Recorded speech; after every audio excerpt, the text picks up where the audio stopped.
So hello hi traders and investors. आज का जो हमारा ट्रेड लॉजिक होगा वो हम एक्सप्लेन करेंगे। और आज के ट्रेड लॉजिक में मैंने बार बार स्टॉप लॉस हिट किया। और स्टॉप लॉस हिट इसलिए हो रहा था क्योंकि मार्केट उस लेवल से फॉल नहीं कर रहा था जिस लेवल से मैं एक्सेप्ट कर रहा था। मार्केट का जो ट्रेंड था उसके अगेंस्ट में मैं गया तो मुझे 2 स्टॉप लॉस बियर करना पड़ा। उसका आपको दिखाऊँगा चार्ट्स पे क्या स्टॉक था और क्यों हमने स्टॉप लॉस दिया। और एक ऐसे स्टॉक से ऊपर आज इसी ट्रेड लॉजिक में डिस्कस करेंगे। वो स्टॉक्स में एक मूव आने की चांसेस हैं 6 से 7% का। तो वो स्विंग बेस अगर आप लोग जाओगे तो अच्छा मिलेगा। तो चलो स्टार्ट करता हूँ वीडियो को और आप लोग पूरा प्रॉपर देखना। अगर आप लोगों को समझ में आएगा तो कमेंट में ज़रूर बताना। अगर नए होगे तो चैनल को सब्सक्राइब करना। तो चलो स्टार्ट करते हैं। ये था हमारा ट्रेड जो आज हमने अपने टेलीग्राम चैनल पर डिस्कस किया हुआ था। अगर आप लोग नए हैं वीडियो में तो डिस्क्रिप्शन में आपको टेलीग्राम चैनल का लिंक मिल जाएगा, आप उसको ज्वाइन करेंगे तो वहाँ पे जो भी मैं पर्सनली ट्रेड करता हूँ वो आपको दिखाई देगा। तो चलो स्टार्ट करते हैं इसका चार्ट रीडिंग।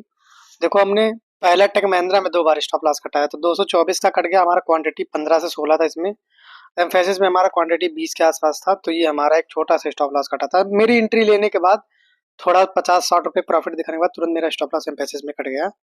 और मेरा ये पोजीशन आरबीएनएल का हीरो जीरो होल्ड है, जो मैं एक्सेप्ट कर रहा हूँ कि रेलवे में एक मूव आ सकता है। कोई न्यूज अगर आता तो क्योंकि उसका रिजल्ट भी पास है। तो चलो स्टार्ट करते हैं टेक महिंद्रा का सबसे पहला एनालिसिस। टेक महिंद्रा के चार्ट्स को हम ओपन कर लेते हैं।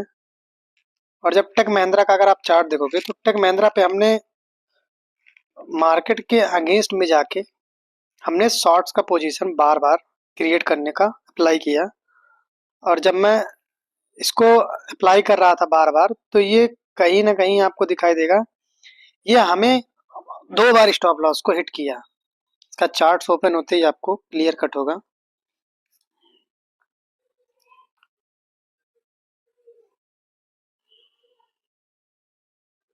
यहाँ पे मैंने इस वाले लेवल पे इसको आप इरेज करोगे तो यहाँ पे मैं ट्राई कर रहा था कि इसको ब्रेक करे मार्केट। ये वाला ये जब ब्रेक कर रहा था मार्केट डबल टॉप के साथ तो मैं इसको शॉर्ट्स किया और ये यहाँ तक आया। फिर ये वापस से इधर गया, फिर ये कंसोलिडेट करके फिर ये स्टॉप लॉस यहीं के आसपास था, कट कर दिया। फिर इसको जब ये अपर साइड पे गया, ये अगर मैं रेजिस्टेंस ब्रेक हो रहा था जिस प्रकार से, अगर ये चीज यहाँ कंसोलिडेट करके ब्रेक करता तो मैं बाई करता। फिर ये यहाँ पे आया, फिर कंसोलिडेट किया, फिर यहाँ एम बना रहा था तो मैंने फिर एक शॉर्ट्स पोजीशन बनाया। फिर यहाँ पे मार्केट मुझे यहाँ पे स्टॉप लॉस कट किया। फिर मैं इससे दूर हट गया, फिर मैं इसे ट्राई नहीं किया क्योंकि 2 बार स्टॉप लॉस हिट हो चुका था। अब इसको देखोगे तो ये कहीं ना कहीं एक अच्छा मोमेंटम दिया। तो टेक महिंद्रा का आप 1 मिनट का टाइम फ्रेम का चार्ट देखो। फिर ये प्रॉपर आया नीचे और यहाँ एक हेड एंड शोल्डर बनाया, फिर इसको ब्रेक किया, फिर ये गया। अगर जहाँ पे मेरा स्टॉप लॉस कट रहा था, अगर यहीं से मैंने बुलिश साइड वाली एंट्री ले ली होती तो मेरा स्टॉप लॉस तो मेरा ये वाला 42% का मूव आपको मिल जाता। बट स्टॉक जिस लेवल पे हमको चाहिए था उस लेवल पे ना प्राइस एक्शन क्रिएट कर रहा था, ना चार्ट्स पे कोई एक अच्छा मोमेंटम दिखाई दे रहा था। तो मैंने आज के ट्रेडिंग सेशन में 2 स्टॉप लॉस हिट किया।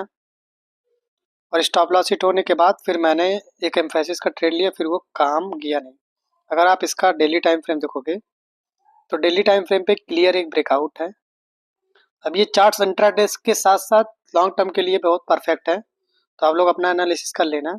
यहाँ पे देखो ये क्लियर साइन दिया ब्रेकआउट का। अब मैं इसको आज ऐसे ट्रेड कर रहा था। इसको देखो मैंने सपोर्ट रेजिस्टेंस कैसे इसका मार्क किया। क्या किया मैंने, ये वाले लाइन को ऐसे एक हॉरिजॉन्टल लाइन लिया और मैं सोचा ये वाला रेजिस्टेंस के आसपास से एक सेलिंग आ सकती है क्योंकि बार बार वहां से रिजेक्ट हुआ था। तो मैंने इसको शिफ्ट किया 1 मिनट पे। और 1 मिनट पे जाने के बाद जब ये वाला आपको डबल टॉप पैटर्न दिखाई देगा, तो जब इसके नीचे ये डबल टॉप हमें दिखाई दिया गैप पे, तो मैंने सोचा ये मार्केट यहीं से फॉल कर जाएगा। अप्रॉक्स यहाँ तक तो आ सकता था, बट ये कंटिन्यू आप देखोगे तो अपर साइड पे जाता गया और मेरा ट्रेड इनिशिएट हुआ नहीं इस स्टॉक्स में। तो मैंने आज स्टॉप लॉस के चार्ट्स पे हिट कराया 2 बार। और जो हमारा पोजीशन होल्ड है इसका एक थोड़ा सा एनालिसिस करते हैं आरबीएनएल।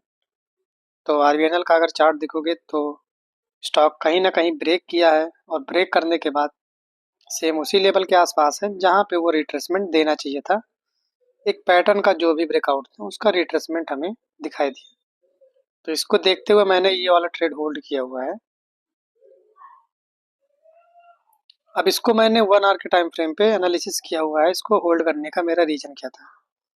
मैं देखा जो भी ये प्रीवियस रेजिस्टेंस था बार-बार टेस्ट कर रहा था, उसको ये ब्रेक किया था और ब्रेक करने के बाद वापस से फिर ये इसी लेवल के आस-पास आके ये डबल बॉटम पैटर्न क्रिएट किया नेक लाइन पे और यहाँ पे एक देखोगे तो एक ग्रीन कैंडल के साथ क्लोजिंग मिली है। तो इसकी स्टॉप लॉस का यहाँ का स्टॉप लॉस मैंने रख के ये जो ब्रेकडाउन हुआ इसका मैंने एक टारगेट एक्सेप्ट किया जो यहाँ का टारगेट निकल के आता है। ये आपको दिखाई देगा 6% का। तो इस स्टॉक्स में मेरा यही फोकस है। अब देखते हैं मिनिमम अमाउंट लगा हुआ है, अगर ये चला तो ठीक है, अदरवाइज 50% अमाउंट को लॉस में बुक कर लेंगे। अब चलो बात करते हैं कि जो एम्फेसिस का स्टॉक था उस पर मेरा क्या हुआ। सेम एम्फेसिस में भी मैं ट्राई कर रहा था शॉर्ट्स करने के लिए, फिर वापस से मैंने उसमें भी स्टॉप लॉस कट किया। मेरी एंट्री के बाद उसका स्टॉप लॉस तुरंत हिट हो गया। तो एम्फेसिस का अगर चार्ट देखोगे तो ये एम्फेसिस का इसका ये डेली टाइम फ्रेम के चार्ट्स को शिफ्ट करेंगे और इसको रीड करेंगे। तो इसका चार्ट्स अगर आप देखोगे तो ये रेजिस्टेंस के पास था, इसको भी मैंने प्लान किया था शॉर्ट्स करने के लिए। ये रेजिस्टेंस इसके पास था तो मैंने सोचा इसको लॉस शॉर्ट्स कर दूं, बट ये क्या किया, ये 1 मिनट के टाइम फ्रेम पे आओगे तो इसने बार बार हमको रिजेक्ट किया और रिजेक्ट करने के बाद मैंने सोचा कि इसको एक बार ट्रेड करता हूं। तो फिर मैं यहाँ के आसपास पे शॉर्ट्स पोजीशन बनाया था। फिर जैसे ये ब्रेक किया ये हैमर के आसपास से यहाँ स्टॉप लॉस कट किया, उसके बाद ये थोड़ा ऊपर जाने के बाद कंसोलिडेट कर गया। तो आज ये 3 स्टॉक्स थे जो मेरा पर्सनली होल्ड, 2 मेरा इंट्राडे था। अगर ये ट्रेड सीरीज आपको अच्छी लग रही है तो कमेंट में ज़रूर बताना। और अगर आप लोगों को स्टॉक्स जो मैं सेलेक्ट करता हूँ पर्सनली, तो आप लोग अगर नए हो तो चैनल को ज्वाइन कर लेना, पुराने लोग उसको देख के आप अपडेट लेते रहिए। मिलते हैं अगले ट्रेड लॉजिक के डे 6 के साथ। ये डे 5 था हमारा, इस सीरीज को मैं करूँगा कंटिन्यू। बाय।